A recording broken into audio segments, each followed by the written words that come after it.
In a lively and energetic manner, a young boy continued to leap from one rooftop to another, propelled by his own excitement.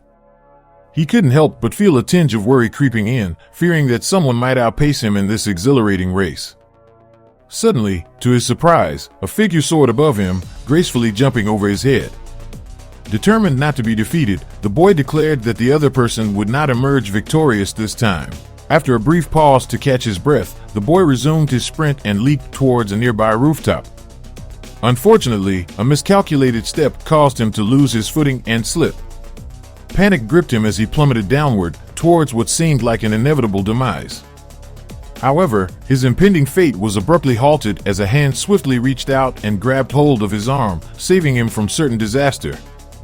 Gasping for air, the boy looked up to see a mysterious figure wearing a hood. The hooded person reminded the boy that he had already lost the race by almost succumbing to death. However, unbothered, the boy flashed a mischievous smirk and defiantly kicked off the wall, using the force to vault himself over the hooded person. Expressing his gratitude, the boy believed he had cleverly outsmarted his rescuer and resumed his sprint across the rooftops. He knew deep down that he had emerged victorious by overtaking the hooded figure. Bounding towards a towering building, the boy reached out and grabbed hold of the balcony railings, successfully hoisting himself up. Filled with jubilation and a sense of accomplishment, he confidently believed he had triumphed in the race. Brimming with excitement, he swung open the door, only to be met with a swift and powerful punch to the stomach. The impact was intense, leaving the boy doubled over in pain and crumpled on the floor. It was evident that the hooded person accused him of cheating, an accusation the boy hastily denied, claiming that he had merely improvised. Baffled by how the hooded person managed to reach their destination before him, the boy couldn't help but wonder about the tricks she had up her sleeve. Just then, the sound of a boiling kettle interrupted their conversation, signaling the readiness of a steaming cup of curry-flavored ramen. Overwhelmed by the tantalizing aroma, the boy's excitement reached its peak as he began an enthusiastic countdown. Unexpectedly, a slipper came hurtling towards him, prompting the boy to swiftly dodge it, erupting in laughter at the failed attempt to hit him. However, to his surprise, a second slipper swiftly followed, striking him squarely in the face. It was then revealed that the hooded person was none other than Aniko, who affectionately scolded the boy to wash his hands before indulging in the meal.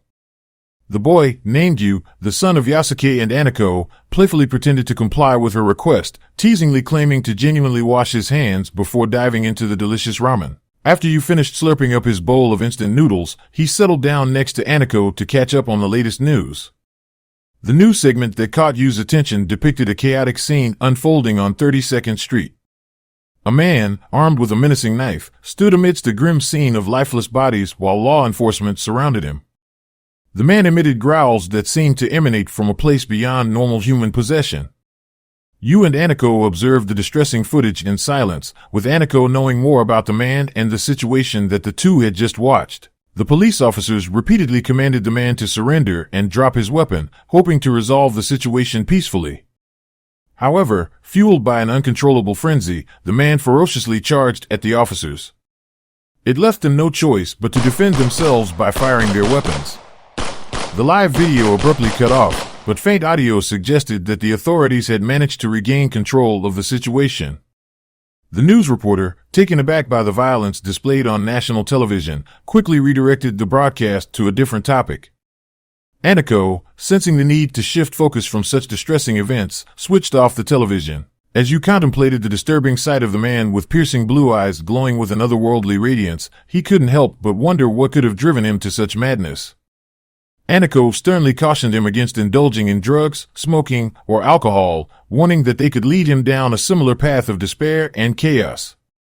Yu responded, reminding Aniko that he was still just 13 years old and not yet burdened with the temptations and vices of adulthood.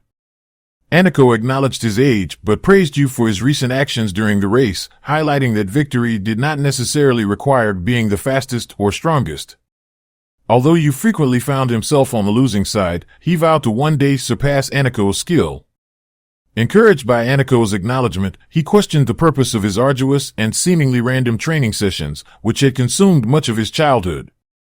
Aniko emphasized the importance of Yu developing inner strength and resilience. To illustrate his progress, Yu casually lifted his sweatshirt, revealing the well-defined muscles he had built through rigorous training.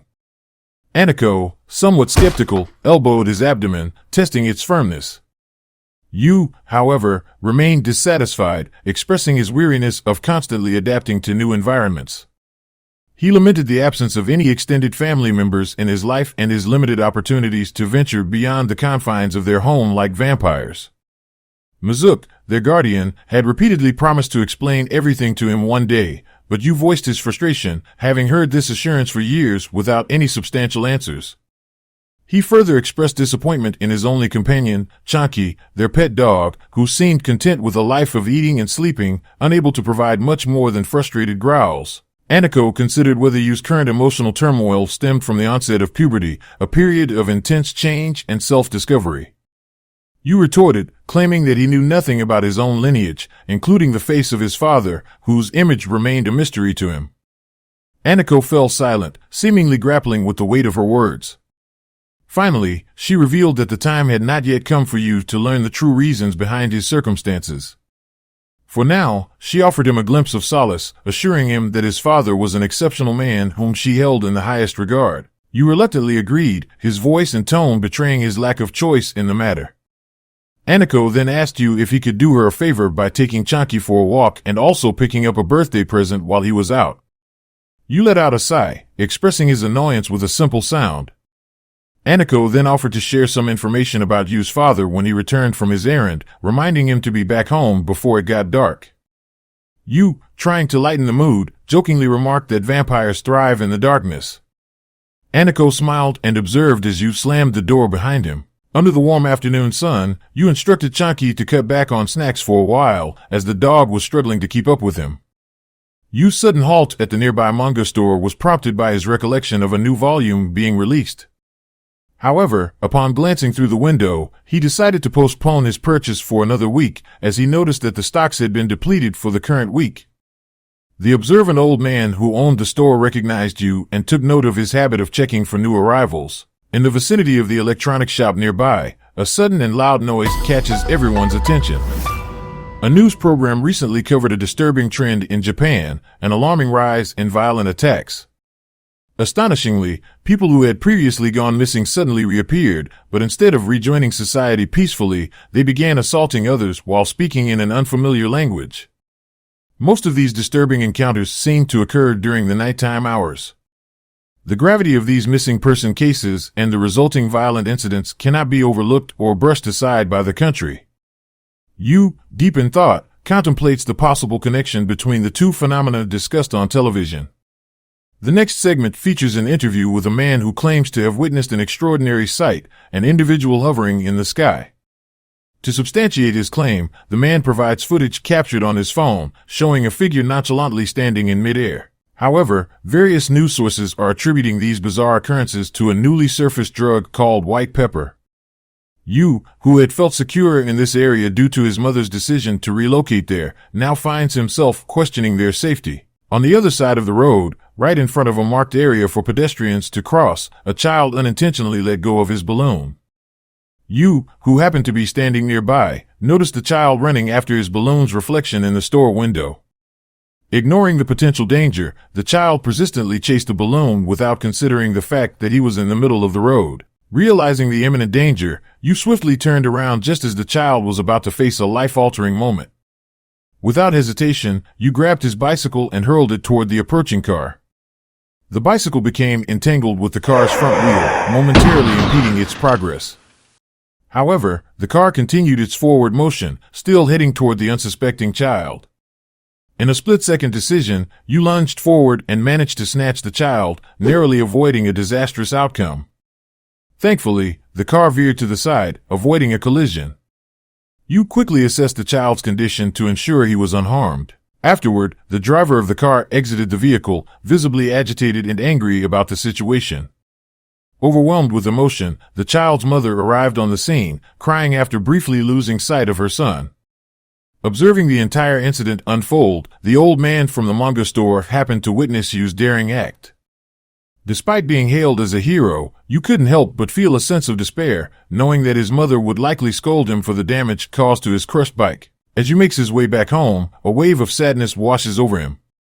His mind wandered back to all the memories he shared with his beloved bike, which accompanied him through the adventures of the last 5 cities they explored together. You felt anxious about sharing the story of his bike with Aniko, hoping she'd believe him even though the bike was now destroyed. Intent on making his way to the locker station to collect his birthday present, you decided to take a shorter route. Little does he know that this decision will lead to an unexpected twist in his day. As he walks, he notices a peculiar-looking tunnel nearby, giving off an eerie vibe. What intrigues him even more is his faithful companion, Chunky, who keeps barking insistently in the direction of the tunnel. You can't help but wonder if Chunky senses something he cannot perceive. Just when you believes that today couldn't get any worse, a sudden, chilling scream echoes through the tunnel, startling him. His heart pounds in his chest as he tries to comprehend what is happening. The source of the scream becomes evident as he spots a distressed woman being forcibly dragged along the ground by a man who has a tight grip on her fiery red hair. The cry for help pierces through Yu's soul, urging him to act swiftly and intervene to save the woman from her dire predicament. You took a daring leap from the elevated walkover, descending gracefully to the solid ground below. Chunky, true to his nature as a dog, continued to bark incessantly. You, though realizing it was probably a poor decision, pressed on and entered the tunnel, spurred by a desire for action. The stillness within the tunnel amplified the sound of Yu's own heartbeat, causing him to ponder why he had ventured into such an eerie place. He recalled dialing the police for assistance, only to find that his smartphone had lost all signal once he was inside the tunnel. Suddenly, a nearby noise caught Yu's attention, prompting him to scan his surroundings.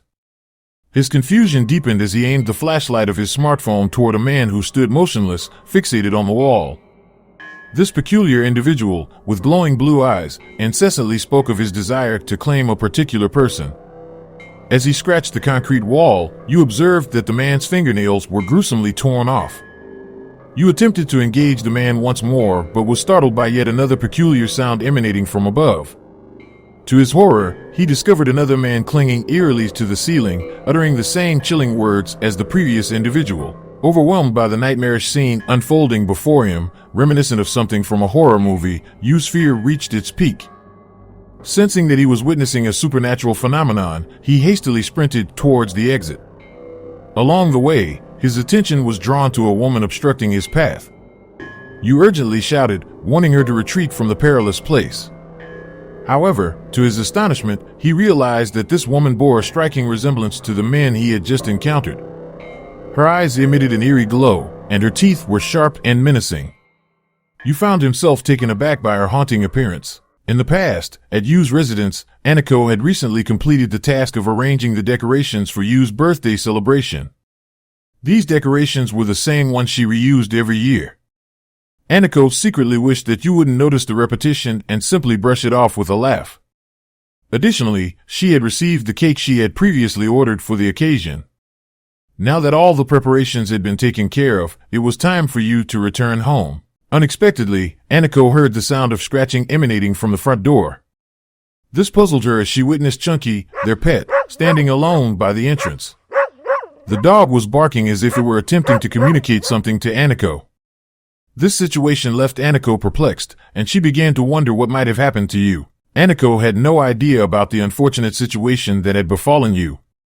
Little did she know that he had fallen into the trap set by the mysterious red-haired woman with an eerie appearance. It was evident to you that she was not a human, so he politely asked her to keep her distance. While trying to create some space between them, you accidentally stepped on a bottle, causing him to lose his balance and fall hard onto the ground. In the commotion, his smartphone was unintentionally flung from his hand and landed at a distance. Feeling panicked, you struggled to catch his breath as he frantically retrieved his smartphone, which served as his only source of light in the darkness. Upon regaining his composure, he turned around to ask the woman to leave him alone, but she had vanished from sight. You realized that he needed to make a swift exit from the tunnel. Just then, he heard voices echoing from behind him. He turned around and spotted 2 other creepy men approaching him rapidly. You was taken aback by this unexpected situation. Acting instinctively, he picked up a nearby bottle and hurled it at one of the men. The bottle struck its target, causing the man to collapse onto the ground while the other man pursued you relentlessly. You desperately tried to escape the nightmarish scene within the tunnel, all the while shouting for help. The man who had fallen managed to quickly regain his footing, displaying surprising resilience, and forcefully remove the shard of glass from his throat.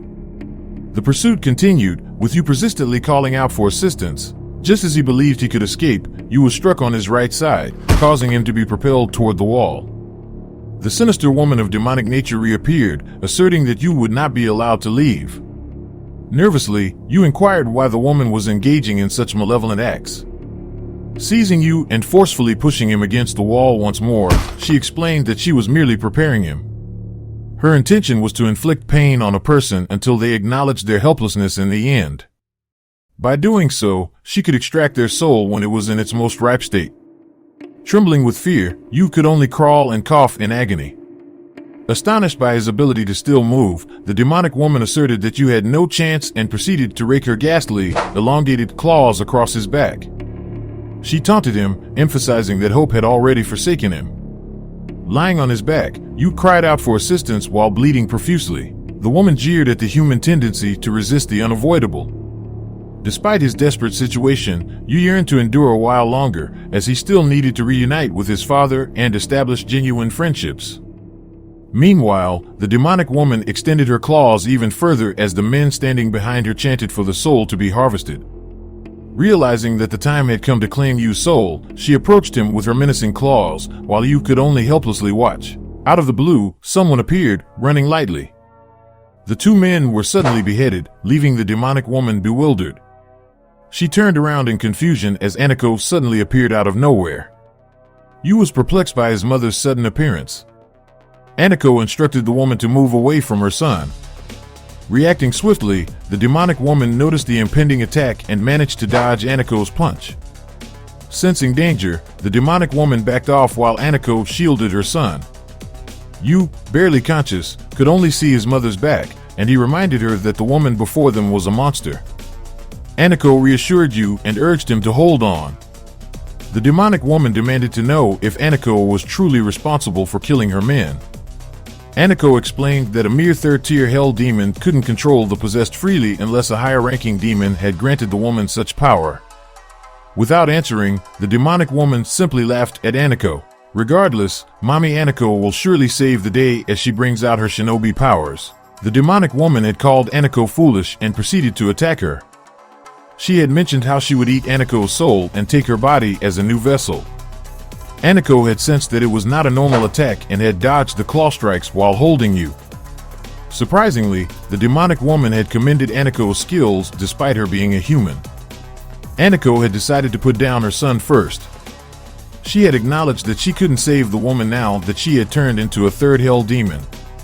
Taking advantage of the situation, the demonic woman attacked Aniko from behind. Aniko knew that it wasn't the demonic woman's fault for killing people, but she couldn't dismiss the fact that the demonic woman had tried to harm you. In response, Aniko kicked the demonic woman so hard that she coughed up blood and flew toward the wall with a huge impact. It was at that moment that the demonic woman realized that Aniko was one of the Crimson Shinobi. Reacting swiftly, Aniko thrust her hand toward the demonic woman and grabbed her head with force. Aniko had lifted the demonic woman, who had been crying out of despair, knowing that one of their Grim Reapers had arrived. Aniko had apologized that she couldn't save the demonic woman anymore. Using her shinobi powers, Aniko had caused the demonic woman to start screaming in pain as her possession had worn off. You had woken up a bit after seeing the blue light fade away. Aniko had dropped the woman's lifeless body to the ground and could only silently look at the husk left by the demon. Carrying you on her back, Aniko had made up her mind to come clean and tell her son about everything. Together, Aniko and Yu had left the tunnel, which had turned into a silent place. As time went on, an eerie voice emerged from within the tunnel, accompanied by the horrifying sight of blood splattered all around. Suddenly, a mysterious portal materialized seemingly out of thin air, and a familiar demon made its appearance. The demon couldn't help but wonder who possessed the strength necessary to vanquish both the second and third hell demons. This was especially perplexing since the demon had granted consciousness to the third demon, only to witness its demise. At that moment, the Black Halo demon caught sight of something lying on the ground, a smartphone covered in blood. Out of curiosity, the demon couldn't resist tasting the blood but found the experience revolting due to its immature flavor. Almost absent-mindedly, the demon inadvertently tapped the screen of the device, only to be taken aback by what it revealed. A wave of panic washed over the demon as it gazed upon the smartphone's wallpaper, immediately recognizing the face of Aniko. Furthermore, the demon couldn't help but notice the uncanny resemblance between the boy portrayed in the image and a particular man the demon was acquainted with.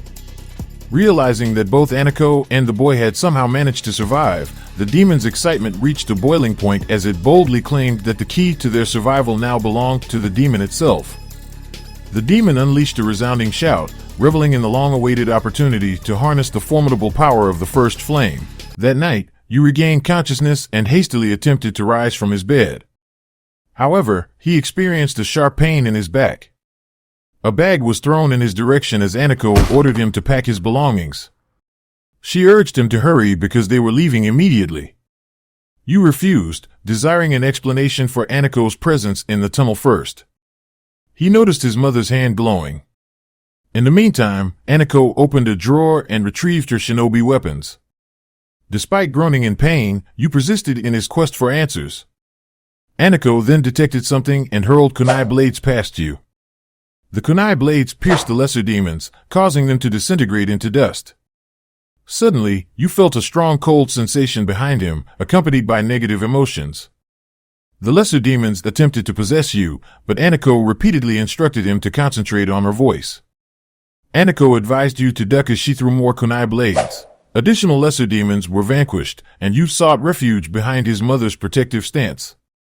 You exclaimed that demons did not exist.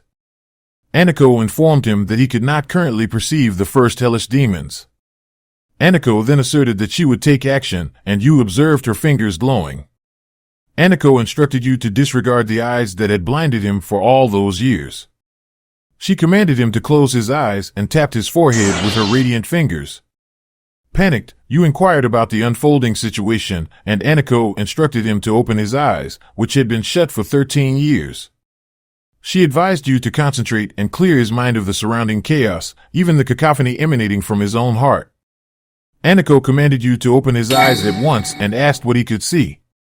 You could now perceive the lesser demons approaching him and questioned his mother about them. Swiftly, a blade materialized, and Aniko leaped toward the demons. She effortlessly sliced the demon into pieces before her son's eyes, now that he had opened his shinobi eyes. The lesser demons vanished into nothingness. You was impressed by the extraordinary event unfolding before him. Aniko expressed her concern about the direness of the situation, emphasizing that you was not yet prepared. She admitted that there were numerous things she needed to disclose to him. Curious, you inquired about the nature of the creatures and pondered the significance of the radiant blade held by his mother. Observing Aniko's composure amidst the bizarre circumstances, you noticed her tranquility.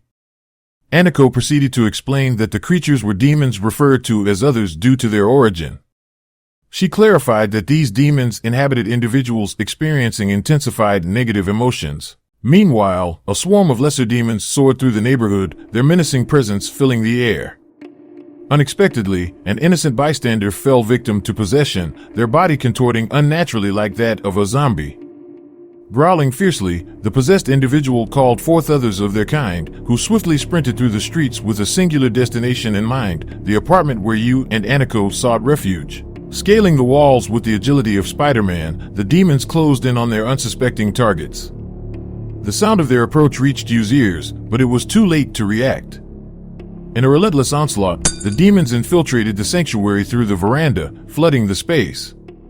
You immediately recognized their resemblance to the creatures encountered in the tunnel, and even Chunky, their poor pet, trembled in fear. Attempting to shield you, Aniko commanded him to stay behind her, yet Yu's instinctive response led them to flee the room in a panic. Hastily, they raced towards the stairway, Chunky at their side. But their flight was abruptly halted as more possessed individuals charged toward them. Yu's realization that everyone in the vicinity had fallen under the sway of possession left them paralyzed by terror. In a desperate attempt, Chunky tugged at you, urging them to escape, and it became clear to you that safety lay with Aniko. Bolting back to their apartment, you rushed to check on their mother. Inside, Aniko had just dispatched a possessed intruder who had breached the veranda. Witnessing their mother's lethal actions against other people, you recoiled in shock. Aniko swiftly reassured them that the possessed were merely unconscious, emphasizing that no lives had been lost. In an unexpected twist, a possessed individual pounced on you, triggering Aniko's immediate response. With a swift throw of her sword and the execution of a secret ninja art, the blue blade soared through the intruder's head and pierced through more possessed beings in the hallway. Caught off guard, you found themselves frozen in place, surprised as the sword narrowly missed them. Retrieving her blue blade, Aniko asked you to listen closely. She explained that the possessed were not deceased and that the peril they faced was real. Overwhelmed by the events of the unsettling evening, you struggled to move. Meanwhile, Aniko etched characters onto the floor with her blade, a prelude to her completion of the secret ninja arts. As the possessed individuals closed in on them, Aniko's mastery culminated in a surge of blue light enveloping the surroundings. A protective barrier materialized, encasing the two within its confines, and Aniko sternly warned you not to venture beyond its bounds. Although the possessed continued to pour in, their advances were thwarted by the impenetrable barrier. Concern gnawed at you, uncertain whether the barrier would hold against the relentless assault. Aniko reassured them, asserting that it should withstand the onslaught. However, her Tenchi reserves were rapidly depleting, leaving her exasperated and questioning the source of this chaos, with possessed individuals running rampant. Yu's anxiety escalated as cracks appeared in the barrier, threatening its integrity. Aniko silently hoped that you possessed the strength to endure what was to come, despite withholding crucial information for now. In a momentary respite, Aniko started talking about Yu's birth, but Yu, overwhelmed by the present crisis, urged her to focus on the current peril. Aniko disclosed that she had been forced to stage their deaths in order to escape their former home, the Crimson Star Empire, relinquishing everything she held dear, including Yu's father. Suddenly, a massive explosion rocked the apartment as an energy beam struck its core. The impact caused a section of the building to crumble, resulting in the loss of several possessed individuals. Aniko was certain that she could have saved them had she acted sooner. As the cloud of dust gradually settled, an astonishing sight unfolded before the Black Halo demon, leaving him amazed. Contrary to his expectations, the person in question displayed remarkable resilience, having survived the onslaught. Even more astonishing was the sight of Yu, who had grown up to bear an uncanny resemblance to Yasuke. Aniko's glare toward the demon conveyed her intense anger and determination. The Black Halo demon had sought to acquire the key, the blood of Yu, to break a powerful seal. Yu found himself growing increasingly bewildered by the rapidly unfolding and perilous situation.